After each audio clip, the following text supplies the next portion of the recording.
Executive Secretary Bersamin has on more than one occasion already urged the restoration of the budget of a law to the BICAM committee. Paulit-ulit na nakita na natin yan. Kasi ako'y kinakabahan. Mas alam ito ni Secretary Bersamin, ano? Article 14, Section 5 ng ating Constitution, the state shall assign the highest budgetary priority to education.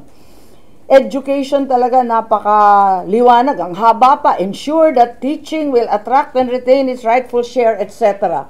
Ang liwanag ng utos ng ating konstitusyon. Bakit nasa 900 billion lang yan, samantalang yung DPWH, nasa 1.1 plus trillion. Nakakakabay.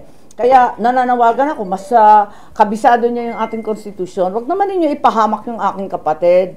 Huwag naman ninyo ipapasok at pipilitin na pirmahan yung alanganin.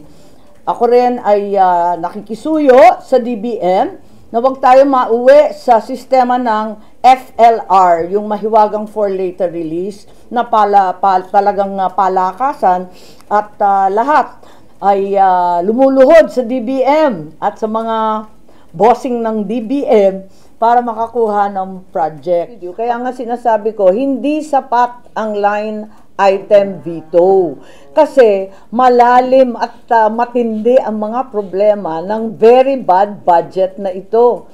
Pag line item veto pa lamang, masasagot ba ang mga issues tungkol sa konstitusyon, sa paglalabag sa Korte Suprema, sa tutol sa iba't ibang batas, at higit sa lahat sa pangangailangan ng sambayanan? Talagang hindi kaya sa line item dito. Ang daming problema talaga eh. Malalim at masalimuot.